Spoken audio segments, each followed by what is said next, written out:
Back then, I was just a girl with a pair of scissors and a dream, working in a no-name salon on the edge of town. My life was as ordinary as they come, filled with small talk, hair dye, and the buzz of hair clippers. Then he walked in, a regular Joe needing a trim, but that haircut was about to change everything. "Hey, got time for a walk-in?"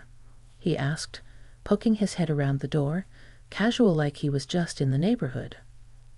"I'm Tom," he said, throwing me a grin that felt like it could melt the hardest of hearts. "Lydia," I replied, trying to sound cool and professional as I draped the cape over him. "So, what are we doing today? Just a trim, or are you looking to shake things up?"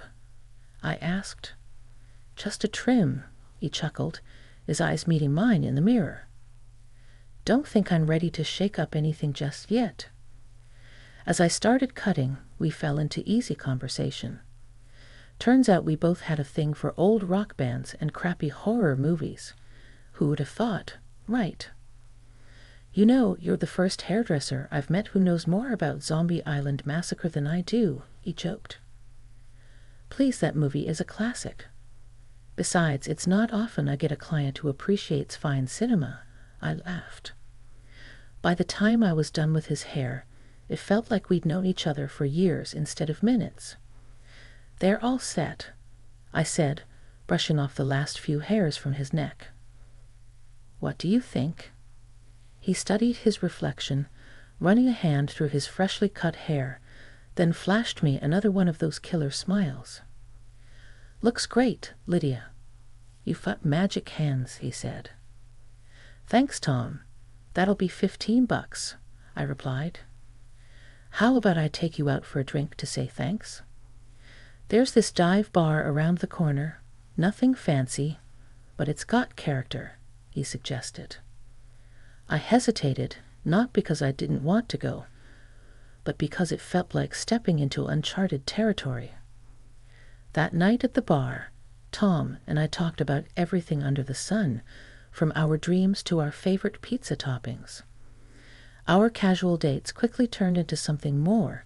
Nights out at the dive bar became cozy evenings in, cooking dinner together or binging on those crappy horror movies we both loved. Our banter was easy, full of laughs, and those tough, no conversations that only made us closer. "Lydia, I think this is it for me," Tom declared one evening, his usual playful tone replaced by something deeper, more serious. His sincerity took my breath away. Not long after, we decided to tie the knot. A couple of years down the line, our son Alex came into the world, making our small family feel complete. Watching Tom become a father was like falling in love with him all over again.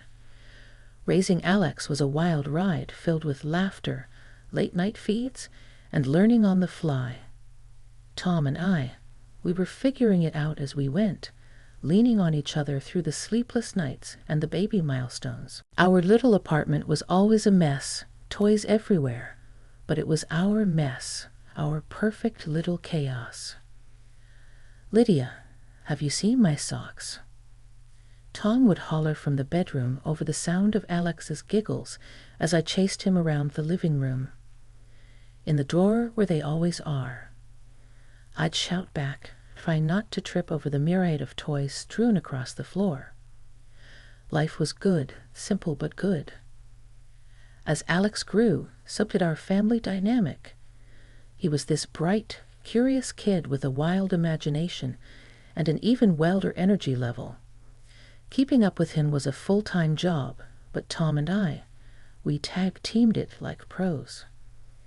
30 years have passed at such a pleasantly insane pace. Then came the day Sarah walked into my salon. She was a breath of fresh air with her easy smile and her way of making you feel like you'd been friends for years. As she sat in my chair pouring her heart out about her recent breakup, I found myself genuinely caring about this girl. Her story touched something in me. "Men are trash," she huffed, a fire in her eyes as she recounted her tale of woe. I couldn't help but laugh, snipping away at her hair. Not all of them, surely. I got lucky with mine, but it took a few frogs to find my prince. She smiled at that, a real smile that reached her eyes. You give me hope, Lydia. It was during one of these sessions that Alex decided to drop by, something about needing to borrow money for God knows what. The moment he and Sarah met, it was like watching a live spark. They hit it off instantly, their chemistry undeniable. Mom, Sarah's cool. Where'd you find her? Alex asked later, trying to sound nonchalant but failing miserably. In my chair? Where else? I teased, not knowing fully well what was brewing between those two. Sure enough, they started dating, and it wasn't long before they were inseparable. Watching them together, it was like witnessing a whole new chapter beginning. Not just for them, but for our family too.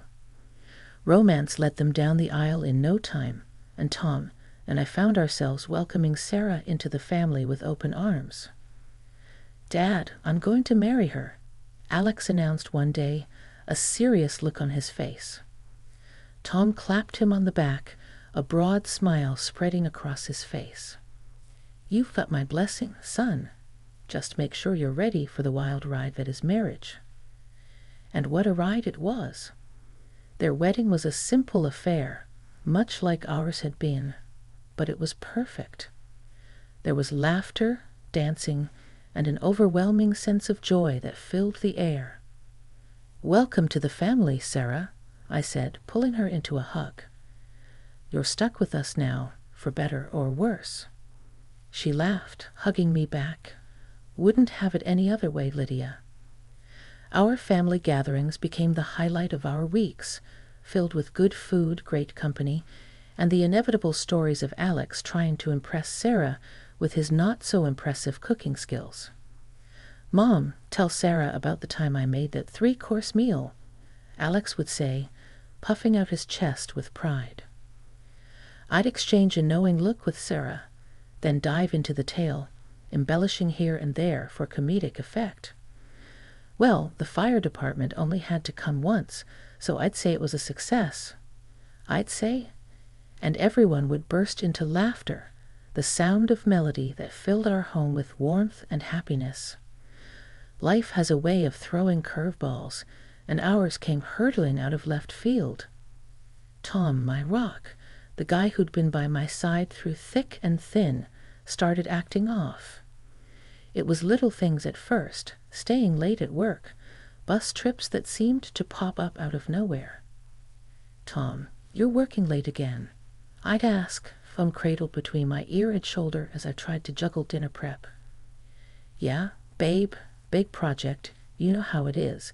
His voice came through tired but edged with something I couldn't quite place. I did know, or at least I thought I did.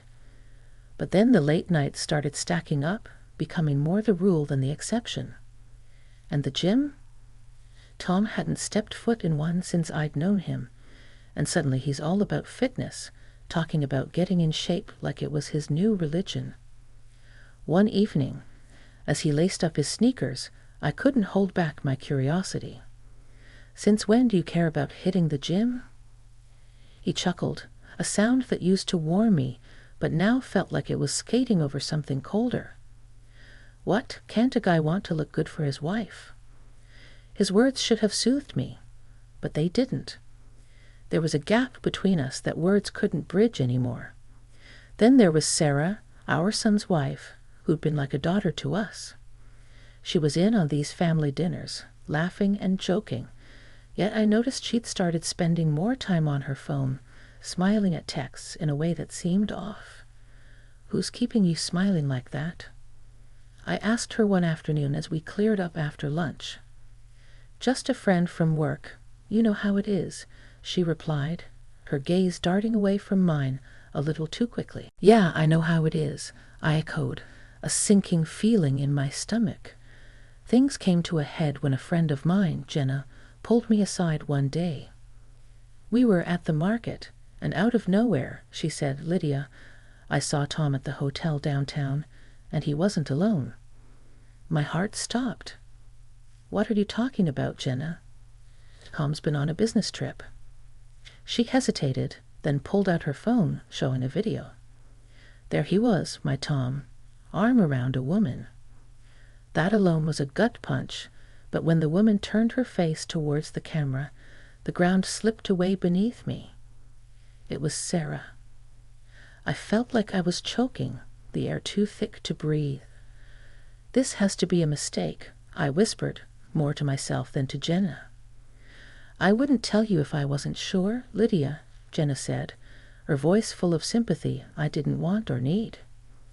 I nodded numbly, asking her to send me the video before we parted ways. When I got home, Tom was his usual self, asking about my day with that same distracted air. I looked at him, really looked at him, and saw a stranger where my husband used to be. Everything's fine, I lied smoothly, the words tasting like ash in my mouth.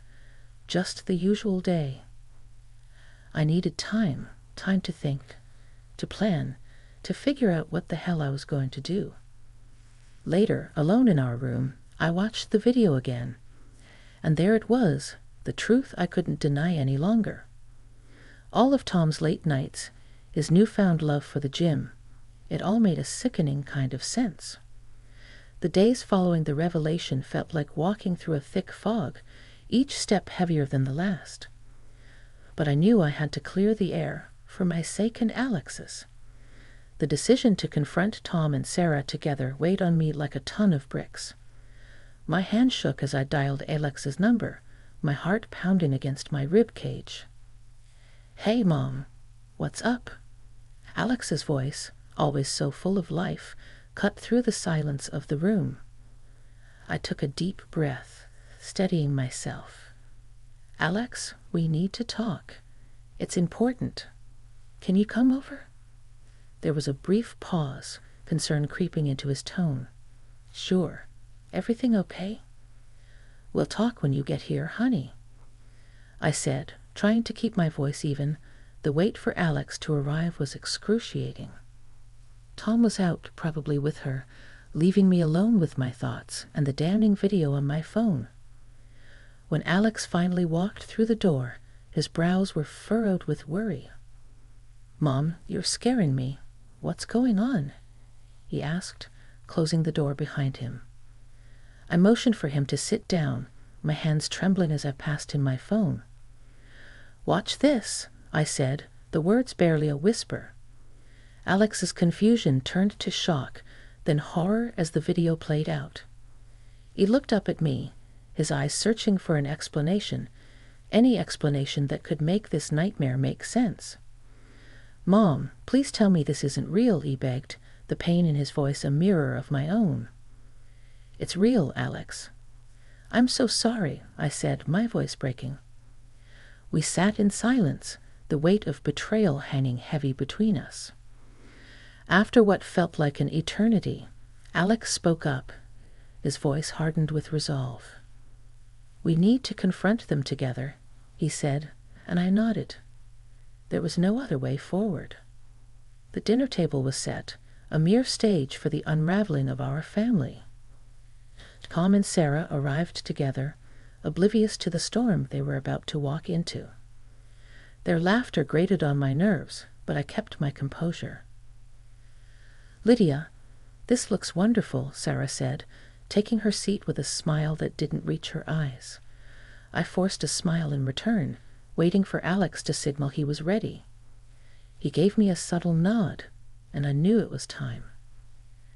"Tom, Sarah, we have something to show you," I said, my voice steady despite the turmoil inside me. I played the video, watching their faces closely. Tom's expression crumbled, guilt washing over him. Sarah, on the other hand, looked defiant, even as her facade began to crack. "This is nonsense.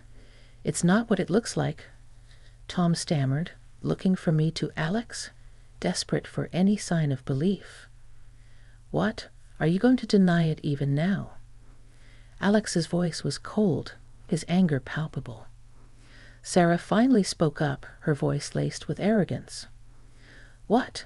Afraid of a little competition?" The room went silent, the audacity of her words hanging in the air. Tom looked defeated, the reality of his actions finally dawning on him. Competition. Is that what I am to you? I asked, my heart breaking all over again. Alex stood up abruptly, his chair scraping against the floor. I want you out of my house now, he directed at Sarah, his voice leaving no room for argument. She scoffed, her delusions seemingly boundless. We need housing. I'm entitled to half of this apartment and alimony, she declared. The room went silent for a moment, her words hanging in the air like a bad smell. Alex let out a harsh laugh, shaking his head. The apartment's mine, bought before we were married. You've got no claim to it. And forget about alimony after what you did. The showdown with Sarah was brutal but clear-cut. She stormed out, her threats echoing hollowly behind her. But then Tom turned to me, his expression shifting from guilt to something harder, colder. We need to talk about our property, he said, the words heavy between us. It needs to be divided.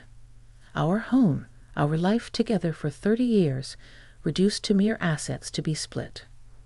The pain of his betrayal was one thing, but this cold demand was another knife twist. So this is it. After everything, all you care about is money? I asked, struggling to keep my voice from breaking. It's only fair. We built this together, so we split it, Tom replied, his voice void of the warmth I once knew. The divorce was nothing short of a soap opera, with more drama and screaming than I'd ever experienced in my life. Courtrooms weren't exactly the place for airing family secrets, but there we were, laying it all out for the judge to see. Tom had decided to throw in his lot with Sarah, his son's ex-wife of all people. If you told me a couple of years ago that my life would turn into this mess, I'd have laughed in disbelief. After the judge banged that gavel for the last time, declaring us officially divorced, Sarah had the nerve to gloat. Guess you're on your own now, huh?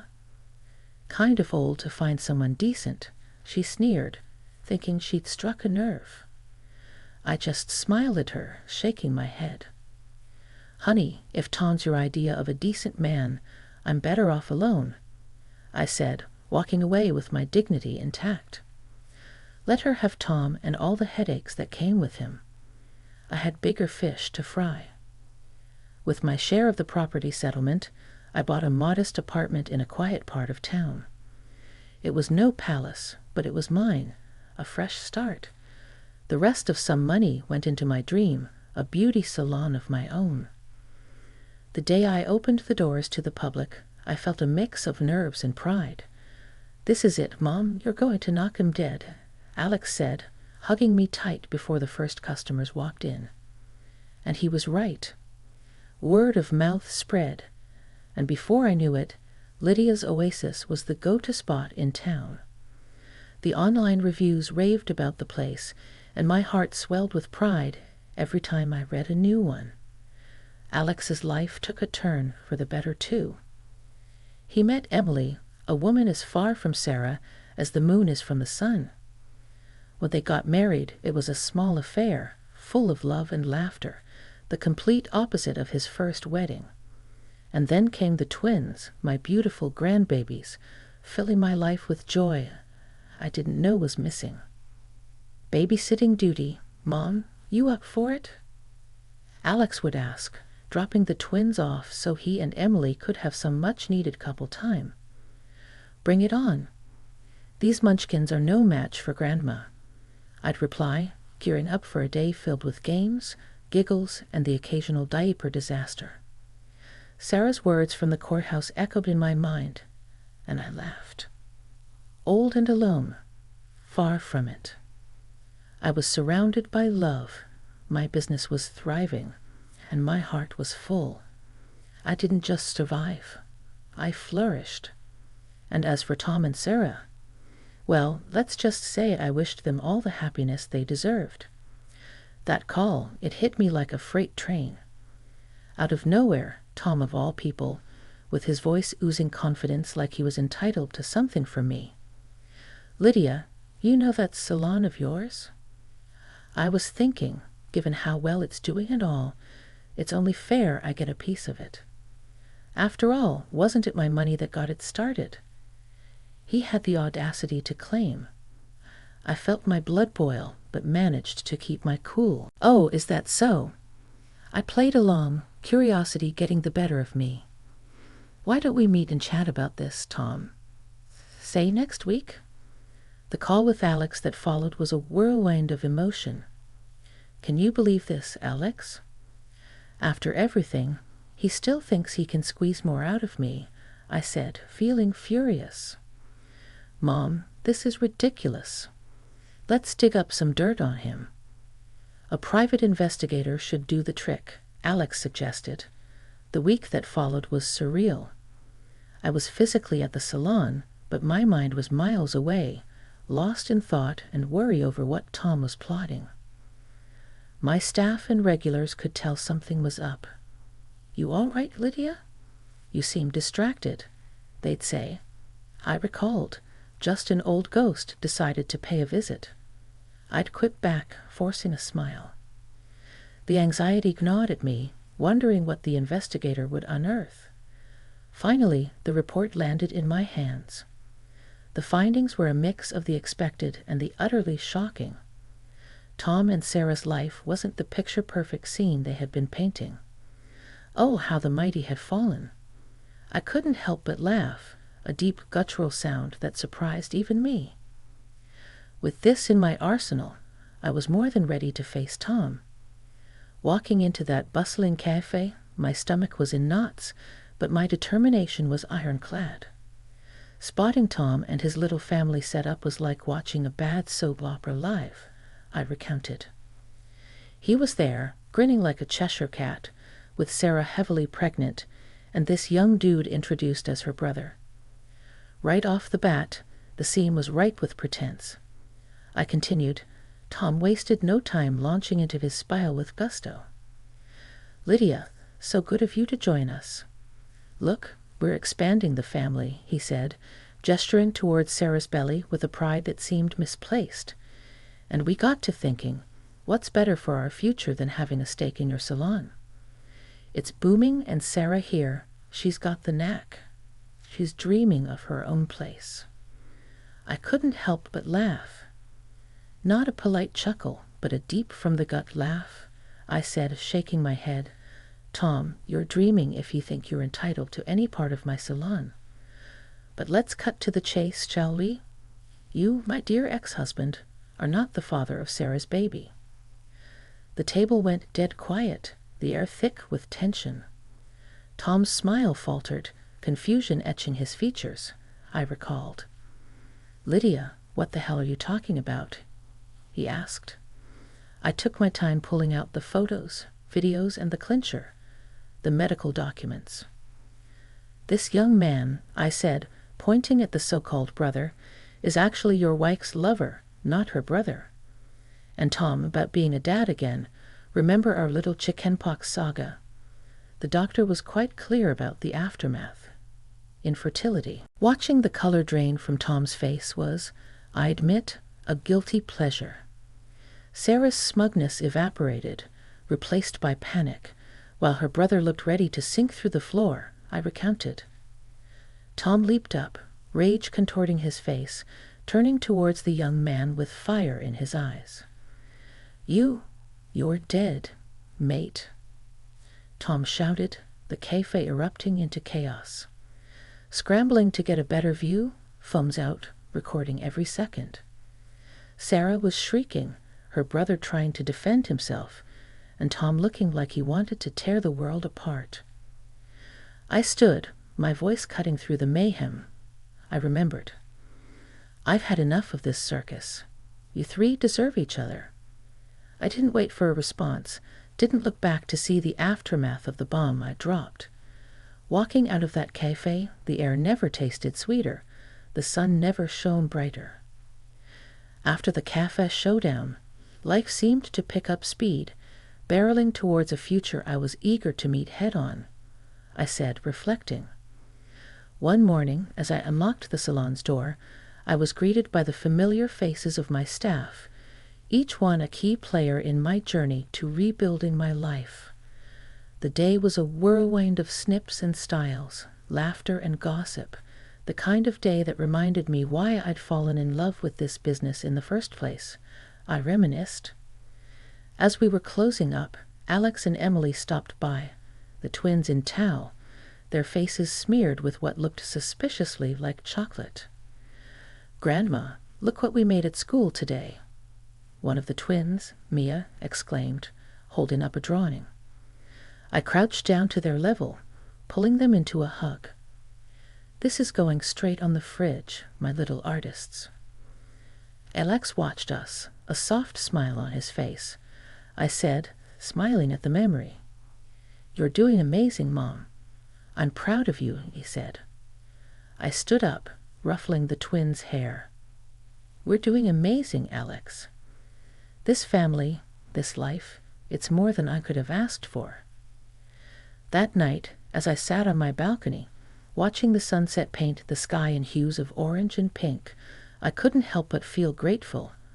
I concluded, grateful for the struggles that had shaped me, for the betrayal that had tested me, and for the love that had seen me through.